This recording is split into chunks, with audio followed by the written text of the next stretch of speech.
Grabe ka naman paikot. Sir, dahan-dahan naman sa ikot, sir. Customer ako, sir. 3, 2, 1, dito. Sir, okay na. Okay. Anong gupit, sir?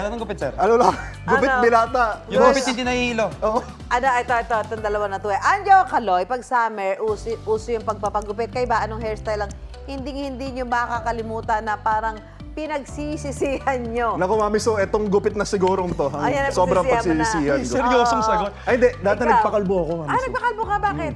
Kasi alam mo yung sa Like- Facebook na uso na pag naka 300 likes, magpapakalbo ako. Talaga? Ginawa ko mo? yun. 900 likes, nagpakalbo Hindi naman ako. dahil may kuto. Ayun. ganun. Hindi naman. Okay. Hindi Ikaw, naman. Kaloy. Ano? Ako, hindi gupit. Nagpakulay ako tapos hindi ko na inulat kasi ang pangit. Di bagay sa Ako akin. bangs yung dito, pagkakatapos, yung labas na yung noo. Kulang. Mga moments nga Sa buwan naman. yata ako di lumabas ng bahay. Konting tapas lang sa mga lalaki, solved na sa kalalabasang hairstyle. Yes, dahil special ang gupit mo today, Anjo, 50,000 nga pala ang bayad. 50,000 pesos? Yes, oo. Ganun. Kasi gaya nga to ng gupit sa kwentong inalam ni EJ Gomez. 50,000? Ano yun? Ang ilang kalalakihan sold na sa 40 pesos na gupit. Pero ang barber stylist na si James, next level daw ang nasa 2 oras na paggupit. Ang presyo, tumataginting na 50,000 pesos. Yan daw ang gupit na hindi ginipit. Natutong maggupit si James sa barberya ng kanyang lolo sa Oriental Mindoro. Pero ngayon, mula probinsya, lumilipad pa siya ng Maynila para lang maggupit. Lolo ko yung pinakang talaga barbero sa amin. So, meron siya yung pinakasikat na barbershop sa Pinamalayan, which is yung aming hometown. Nag-decide akong gawin siyang full-time at magtayo ng barber studio sa amin.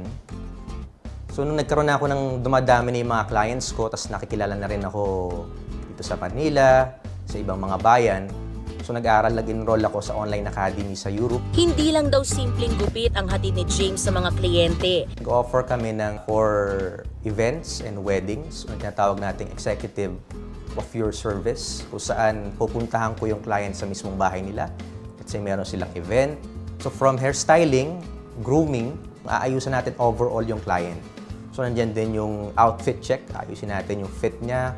Nagre-range siya from 35,000 to 50,000. Dapat alam mo na ang ganito kasinsin na pag-aayos ng buhok na uso raw noong 18th century. Isa rito ang Rococo coiffure na magarbong estilo ng buhok ng kababaihan noong 1770s. Ang court hairdressers naman gumagamit pa ng alambre o buhok ng kabayo noon para mapakapal at mapataas ang buhok.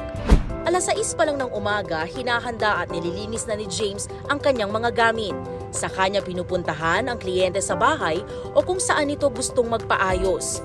Ngayong araw, sa hotel aayusan ni James ang groom na si Kim. Start with your face shape. So you have an oval.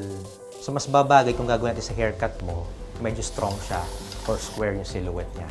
Lalong-lalo dito sa corners. Matapos gupitan at ishave ang bigote, dahan-dahang kinorte ang hairline at kilay ni Kim. Gumamit din si James ng apoy para tanggalin ang mga buhok sa tenga o ear singeing. Hindi kasi ito naaabot ng gunting o trimmer. Kasama rin ang hair spa, scalp treatment at facial care. My experience before was my birthday with Sir James and now my wedding day, but totally same results. Good, perfect quality experience. Kung wala namang okasyon pero bet pa rin magpapogi, pasok na raw sa 1,500 pesos ang regular na gupit. Ako mismo, sobrang taas ng pagpapahalaga ko sa looks. So may mga clients tayo, may mga market talaga na ganun din, na willing silang magbayad ng ganong kalaking halaga for their looks. Kasi nga pag sa event, let's say wedding, isang beses mo lang naman siya gagawin kung ikaw is ikakasal, isang beses lang. So might as well na 100% yung magiging look mo. Bago magpagupit, mag-isip-isip.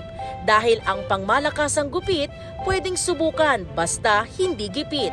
Lalo na kung once in a lifetime experience ito. Ako si EJ Gomez at yan ang kwentong dapat alam mo.